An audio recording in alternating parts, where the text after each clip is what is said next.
ইলিশ ভাপা খেতে খেতে বোর হয়ে গেছেন আর ভালো লাগছে না? তবে একবার ইলিশ দম খেয়ে দেখুন, গরম ভাতে দারুণ লাগবে। নমস্কার বন্ধুরা, আমার চ্যানেল নতুন স্বাদে আপনাদের সবাইকে স্বাগত।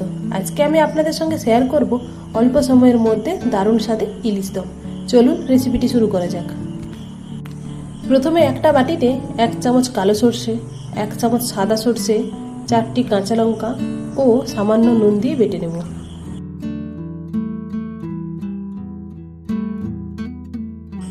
এখানে 400 গ্রাম ইলিশ মাছ নিয়েছি। মাছে পরিমাণ মতো নুন, সামান্য হলুদ গুঁড়ো দিয়ে দেব। বেটে নেওয়া সর্ষের পেস্টটিকে একটি ছাঁকনি দিয়ে ছেঁকে খোসাগুলোকে বাদ দিয়ে দেব। চ্যানেলে প্রথমবার হলে চ্যানেলটিকে অবশ্যই সাবস্ক্রাইব করে দেবেন আর পাশে থাকা বেল আইকনটি অন করে দেবেন।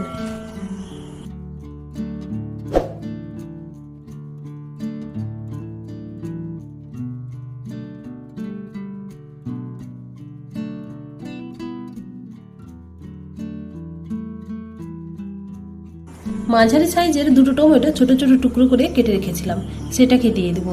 4 টেবিল চামচ সরষের তেল ও 4টি চেরা কাঁচা লঙ্কা দিয়ে ভালো করে মাখিয়ে 2 মিনিট রেস্টে রেখে দেবো।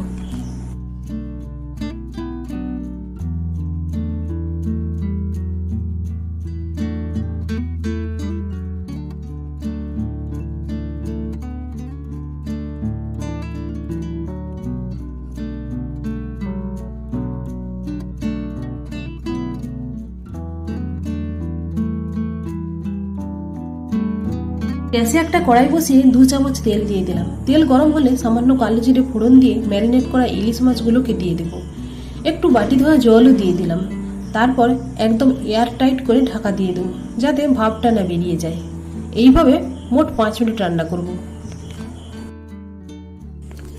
আর হ্যাঁ, এই সময় গ্যাসের আঁচটা কিন্তু মাঝারি থেকে লোতে রাখবেন।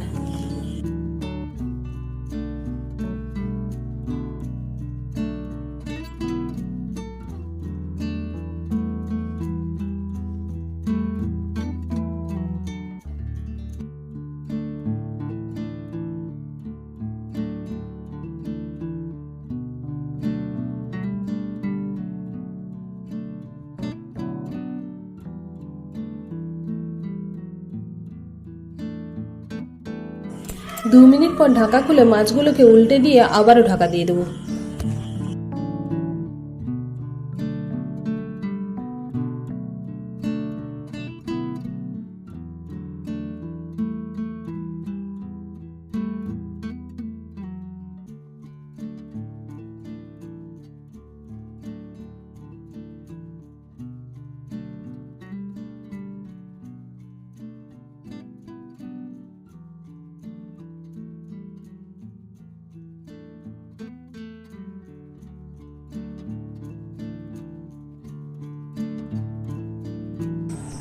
পাঁচ মিনিট পর ফিরে এলাম।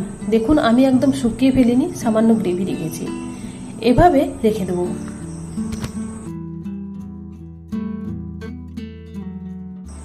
ইলিশ দম পুরোপুরি রেডি। পরিবেশনের জন্য একটা প্লেটে তুলে নেব। গরম ভাতে খেতে অসাধারণ লাগে। আপনারাও একবার ট্রাই করে দেখতে পারেন।